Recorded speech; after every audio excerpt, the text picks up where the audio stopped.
Subhanallah walhamdulillah wa la ilaha illallah.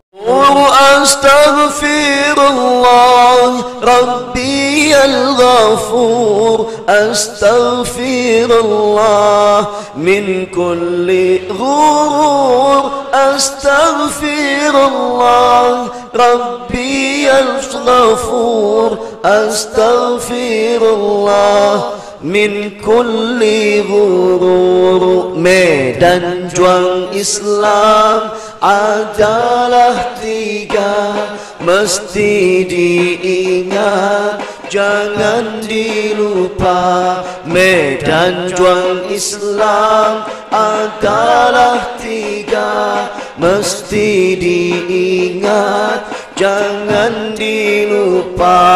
Pertama dakwah, kedua hisbah, ketiga jihad fi sabilillah. Pertama dakwah, kedua hisbah, ketiga jihad fi sabilillah. Astaghfirullah Rabbi asyakur, astaghfirullah Rabbi as-sabur, astaghfirullah Rabbi asyakur, astaghfirullah Rabbi as-sabur, astaghfirullah Rabbi al-ghafur, astaghfirullah min kulli ghurur, astaghfirullah Rabbi al-ghafur, astaghfirullah min kulli ghurur. Dakwah haruslah bijak dan lugas, hisbah mestilah cerdas dan tegas. Dakwah haruslah bijak dan lugas, hisbah mestilah cerdas dan tegas.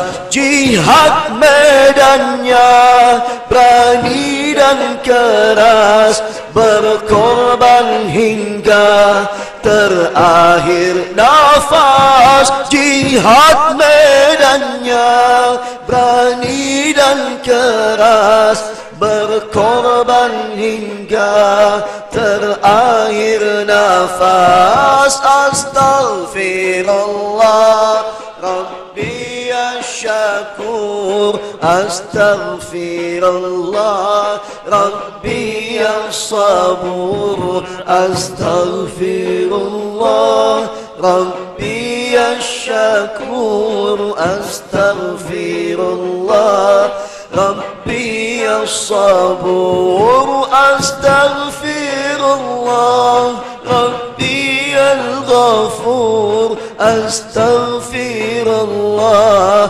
min kulli ghurur, astaghfirullah Rabbi al-ghafur, astaghfirullah min kulli ghurur. Setiap medan wajib diisi oleh yang pantas dan memang ahli. Setiap medan wajib diisi oleh yang pantas dan memang ahli.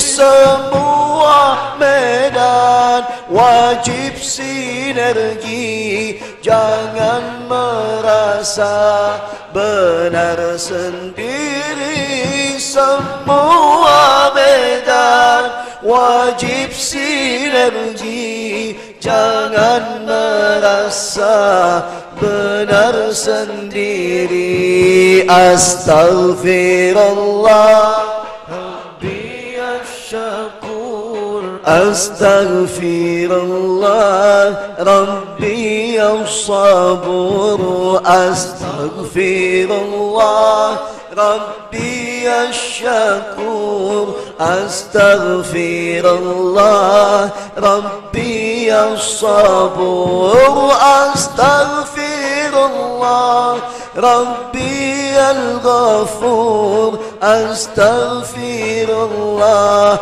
من كل غرور أستغفر الله ربي الغفور أستغفر الله من كل غرور. Mulailah dari diri sendiri, jangan melanggar syariat Nabi. Mulailah dari diri sendiri, jangan melanggar syariat Nabi.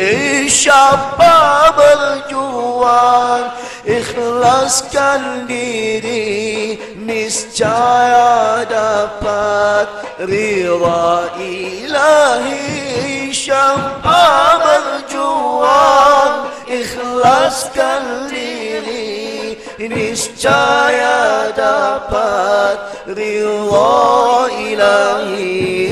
Astaghfirullah Rabbi asyakur Astaghfirullah Rabbi as-sabur Astaghfirullah Rabbi as-syakur Astaghfirullah Rabbi as-sabur Astaghfirullah Rabbi al-ghafur Astaghfirullah min kulli ghurur Astaghfirullah Rabbi al-ghafur Astaghfirullah min kulli ghurur. Sallu ala nabi Allahumma salli wa sallim wa barik ala sayyidina Muhammad wa ala ali sayyidina Muhammad. Alhamdulillah, terima kasih kepada Ustadz Adi dan Ustadz Alwi yang telah memimpin daripada pembacaan nasyid Medan Juang Islam. Mudah-mudahan beliau dengan seluruh tim dan krunya diberkahi oleh Allah Subhanahu wa taala. Nah, baiklah ya ikhwan, pada kesempatan hari ini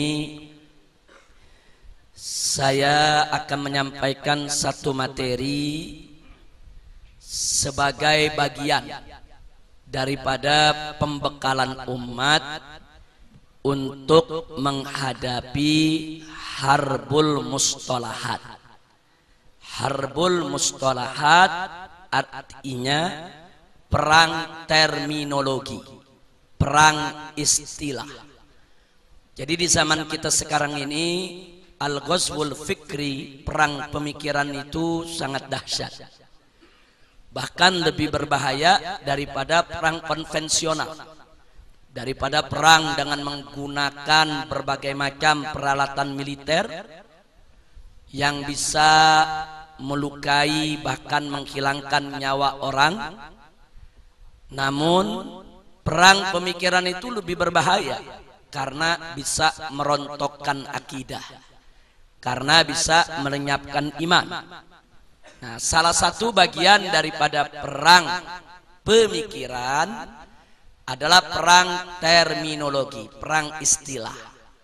Seperti sebagai contoh kasus, istilah akhlak diganti dengan istilah moral, budi pekerti, mental, sehingga istilah akhlak itu digusur supaya enggak disebut lagi di tengah umat Islam. Ini sangat berbahaya. Atau seperti istilah akidah mulai mau diganti dengan istilah ideologi, dengan istilah filsafat.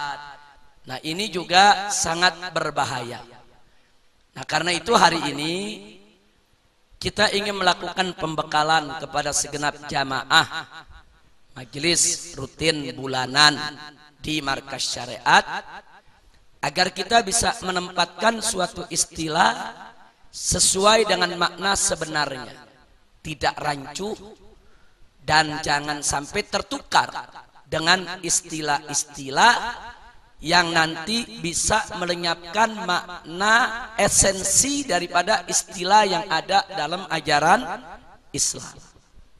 Nah, karena itu berulang kali saya sering sampaikan, Islam ini bukan filsafat, Islam ini bukan ideologi, tapi Islam ini adalah akidah. Islam ini bukan hanya sebatas aturan dan hukum, tapi Islam itu adalah syariah. Dan Islam ini bukan hanya sekedar bicara tentang moral dan mental, tapi Islam adalah agama yang meletakkan dasar-dasar akhlak dengan akar yang sangat kokoh. Nah, karena itu nanti kita akan lihat apa sih perbedaan akidah, filsafat, dan ideologi, kemudian syariat, aturan dan hukum, kemudian akhlak, moral dan mental. Nah, ini perlu kita dudukkan persoalannya, jangan sampai kita rancuh di dalam menggunakan istilah. Ini yang kita sebut bagian daripada pembekalan untuk menghadapi harbul mustalahat, perang terminologi. Seperti istilah musyawarah diganti dengan demokrasi, itu perang terminologi. Sampai akhirnya umat Islam nggak mau pakai lagi tuh istilah daripada musyawarah, yang dipakai dikit-dikit demokrasi, dikit-dikit bicara demokrasi. Dan ini sudah parah sekali, sehingga akhirnya umat Islam lupa dengan terminologi yang dia punya, terminologi yang justru lebih esensi, lebih prinsip, lebih mendasar, dan lebih fundamental. Nah, baiklah, saya tidak ingin bicara luas, karena memang kajiannya ini kalau mau diluaskan menjadi sangat luas sekali, tapi kita batasi dalam persoalan yaitu Islam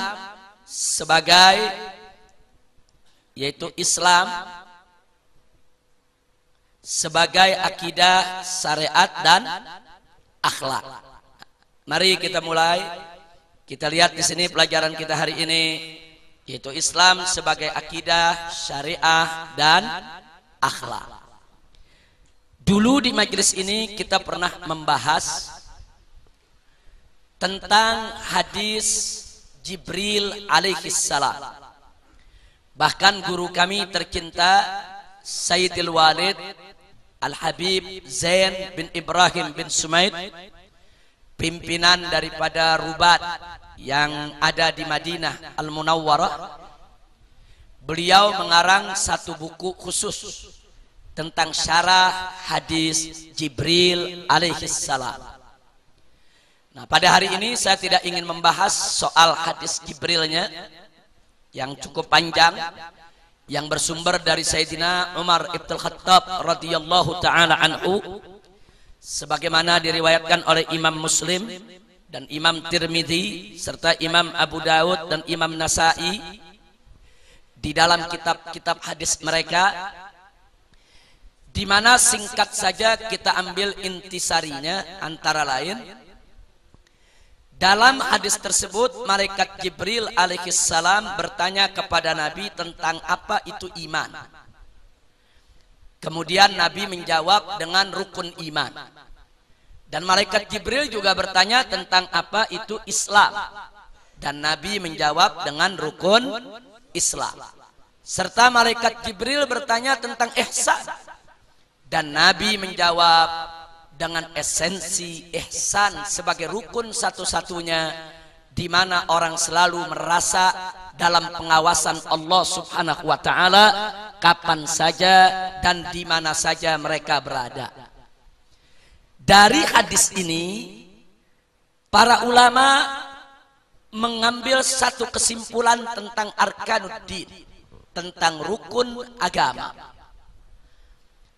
Rukun agama yaitu pertama iman, kedua Islam, ketiga adalah ihsan. Jadi iman, Islam dan ihsan adalah rukun agama. Kalau disebut rukun, berarti ketiga-tiganya harus dimiliki oleh seseorang yang disebut sebagai muslim atau mukmin. Jadi dia tidak disebut memeluk agama Islam kalau ketiga unsur ini tidak dimilikinya. Karena ketiga rukun ini menjadi satu kesatuan yang tidak boleh dipisahkan. Nah, kalau kita memperhatikan rukun iman, maka rukun iman itu menunjukkan dan mengisyaratkan kepada kita, yaitu bahwa bahasan iman seputar a'malun i'tiqadiyah. Amal-amal i'tiqad, bicara soal keyakinan. Itu yang disebut keimanan. Walaupun Nabi menyebutkan rukun iman hanya 6, tapi persoalan keimanan tidak hanya terbatas kepada 6 perkara. Masalah keimanan itu banyak. Kita beriman tentang adanya sorga, adanya neraka, adanya makhluk yang bernama jin, dan lain sebagainya. Walaupun itu tidak disebut dalam rukun iman, itu termasuk hal-hal yang tetap harus diimani. Hanya saja yang 6 perkara itu rukunnya keimanan. Tidak boleh ditukar, tidak boleh ditolak, dan tidak boleh ditentang. Jadi rukun iman yang terpenting ada 6 perkara. Tapi masalah keimanan banyak. Semua menyangkut apa saja yang wajib kita imani. Ini disebut a'malun i'tiqadiyah. Sementara soal Islam, kalau kita perhatikan dari rukun Islam itu bicara soal a'malun zahiriyah. Seperti rukun Islam yang pertama, an-nutqu bisyahadatin, mengucapkan 2 kalimat syahadat.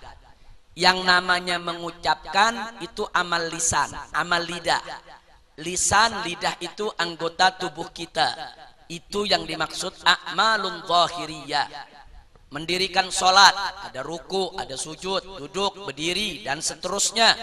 Itu amal badan, a'malun zahiriyah. Begitu juga puasa, zakat, haji, dan seterusnya.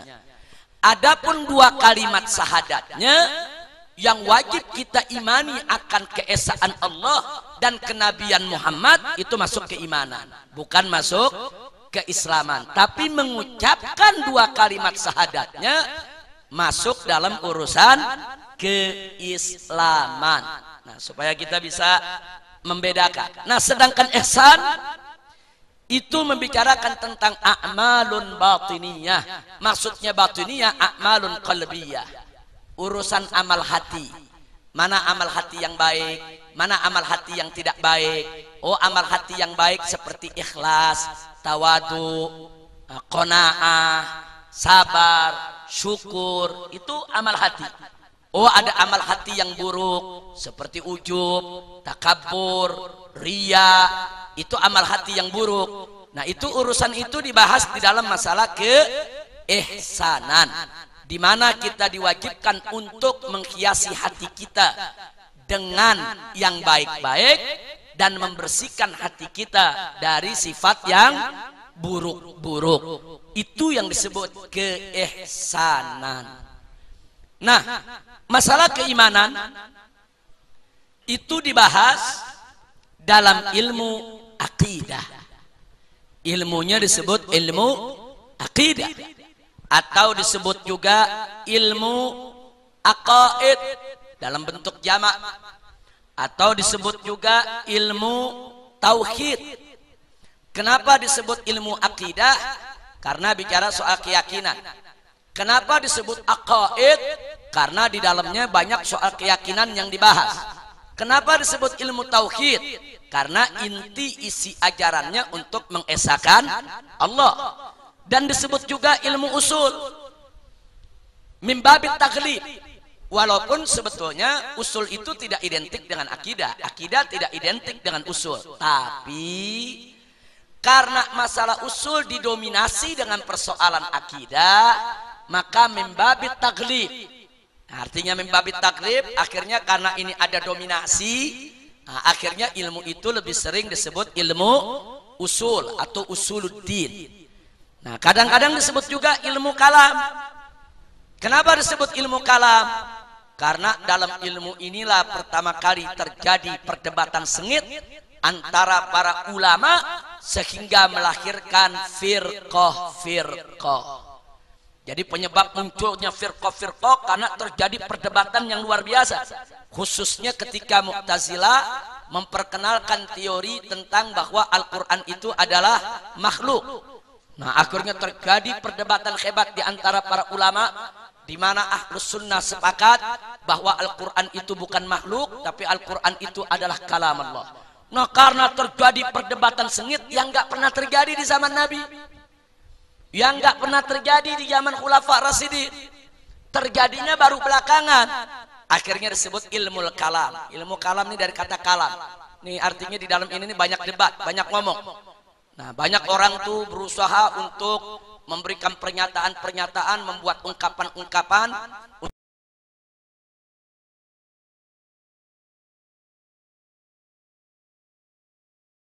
Ini penamaan ini sebetulnya semuanya maksudnya adalah ilmu akidah. Nah, kadang-kadang ilmu akidah dikaitkan dengan filsafat. Nah, walaupun tidak tepat. Nah, kadang-kadang kalau kita masuk fakultas filsafat, ya yang dibahas persoalan akidah. Nah, karena memang punya kaitan di dalam argumentasi mantiknya. Nah, untuk bicara soal-soal yang berkenaan dengan alam metafisika, alam-alam gaib. Nah, baik, yang kedua yaitu soal keislaman. Itu dibahas dalam ilmu syariah. Nah, ilmu syariah ini disebut juga dengan ilmu fikih. Jadi kalau disebut ilmu syariah atau ilmu fikih maksudnya sama. Tapi kadang-kadang juga disebut ilmu furu. Walaupun sebetulnya furu dan fikih tidak identik. Tapi mimbabit taglib.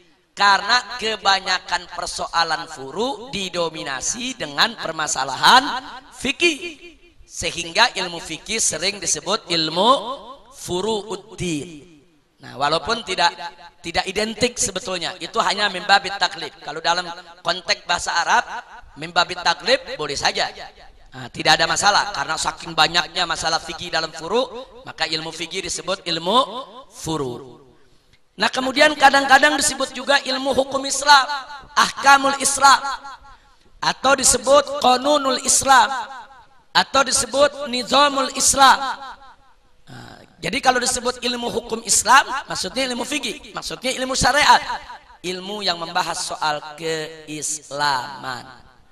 Nah, adapun soal keihsanan, ini dikenal dengan ilmu akhlak. Nah, ilmu akhlak ini juga kadang-kadang disebut yaitu sebagai ilmu adab. Bukan adab. Ada adab, ada adab. Kalau adab sastra. Adab persoalan akhlak. Jadi kalau disebut fakultas Al-Adabul Arabi, nah itu maksudnya sastra Arab. Nah, tapi kalau disebut adab maksudnya akhlak. Nah, kemudian kadang-kadang disebut ilmu suluk. Kadang-kadang disebut ilmu suluk. Jadi kalau ada kitab-kitab yang bicara tentang suluk, sulukul murid, nah itu masuk ke dalam soal ilmu akhlak. Terkadang juga disebut ilmu tasawuf. Nah, walaupun ada kelompok tertentu dari umat Islam menolak istilah tasawuf, bahkan mereka bid'ahkan. Tapi sebetulnya inti pelajaran tasawuf ya ilmu akhlak. Karena tasawuf itu sendiri tidak boleh melepaskan diri daripada aturan akidah dan syariat. Jadi kalau ada aturan tasawuf yang keluar dari akidah syariat, dia bukan ilmu tasawuf, itu ilmu sesat. Tapi ilmu tasawuf itu adalah ilmu akhlak yang berdiri atas dasar akidah dan syariat. Nah, kadang-kadang juga disebut ilmu tariqah. Sebetulnya tarekat-tarekat yang kita kenal itu adalah satu cara yang dibuat oleh para ulama tentang bagaimana cara untuk membersihkan hati, melatihkan hati, mujahadah, membersihkan pikiran, menenteramkan jiwa. Sebetulnya itu juga termasuk bahasan akhlak. Hanya memang beda-beda kemasan, beda-beda cara, beda-beda metodologi di dalam menjabarkannya.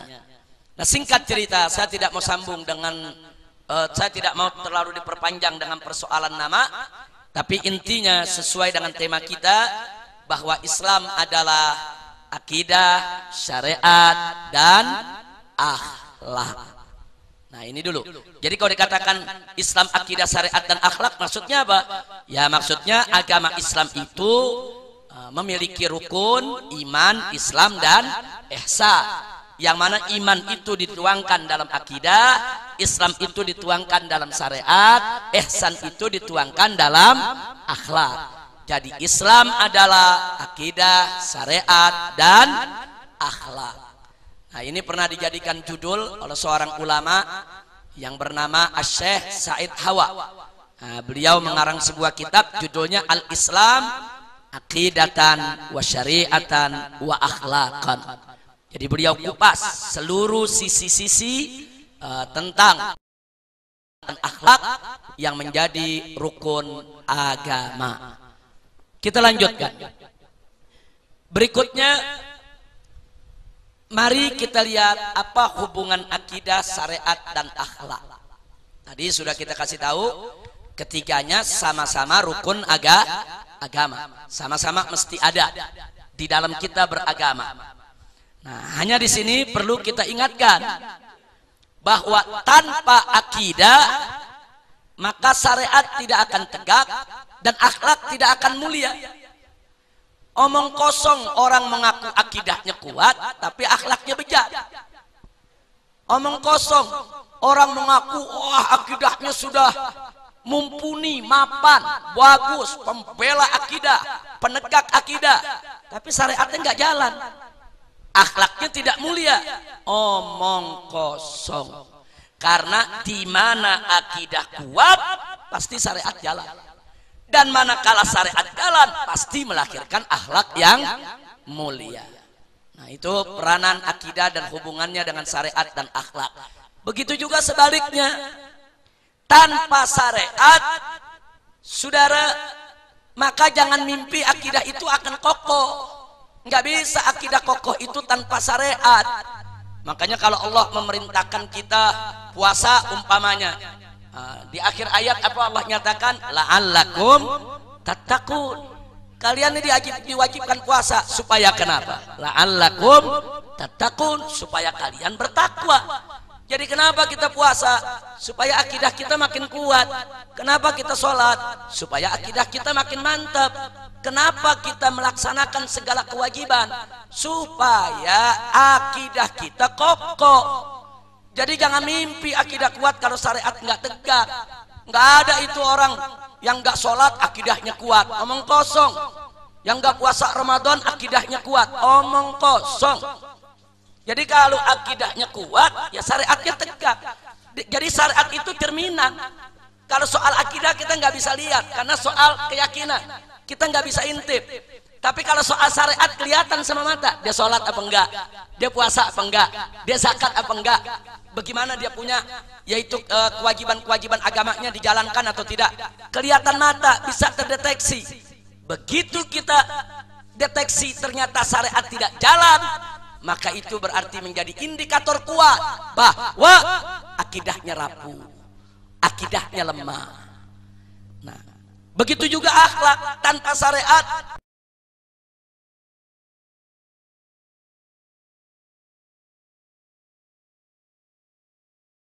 Faqala ta'ala aqimis shalah innas sholata tanha 'anil fahsya'i wal munkar. Orang kalau sholatnya bagus, dia punya benteng. Dia nggak berbuat keji, dia nggak berbuat munkar. Jadi sholat itu benteng dari perbuatan keji dan munkar. Artinya kalau orang itu sholatnya bagus, dia nggak berbuat keji, nggak berbuat munkar, nggak berbuat maksiat, otomatis akhlaknya pasti akan mulia. Jadi kalau orang ngaku sebagai pejuang syariat, penegak syariat, tapi akhlaknya bejat, akhlaknya tidak mulia, omong kosong dia pejuang syariat, saudara. Nggak ada orang yang namanya pejuang syariat, penegak syariat, saudara, otomatis akhlaknya mesti terjaga. Nah, makanya tadi saya katakan, Ini ketiga rukun agama nggak bisa dipisah nih. Satu sama lainnya menjadi satu kesatuan yang saling melengkapi dan saling menyempurnakan. Nah, begitu juga akhlak. Tanpa akhlak nggak ada akidah yang kuat. Dan tanpa akhlak nggak ada syariat bisa dijalankan. Akhlak itu mesti dijaga. Akhlak kita kepada Allah, akhlak kita kepada Rasulullah, akhlak kita kepada kitab suci Al-Quran, akhlak kita kepada keluarga Nabi, akhlak kita kepada para sahabat Nabi, akhlak kita kepada para ulama, akhlak kita kepada guru, akhlak kita kepada orang tua, akhlak kita kepada keluarga, akhlak kita kepada tetangga, akhlak kita kepada masyarakat banyak. Semua ada aturan akhlaknya. Jadi kalau sudah tidak ada akhlak, itu indikator kuat, akidahnya rapuh, syariatnya nggak betul dijalankan. Karena manakala akidah itu kuat, syariat ditegakkan, pasti akhlak itu akan mulia. Nah, makanya di sini kalau bicara akidah, syariat dan akhlak, bisa kita katakan dengan akidah yang kuat dan pelaksanaan syariah yang benar, niscaya akhlak pasti mulia. Nah, bicara soal kemuliaan akhlak, ini sesuai misi kenabian. Nabi kita itu diutus oleh Allah bawa misi. Nah, misi kenabian itu apa? Misi kenabian itu adalah penyempurnaan akhlak.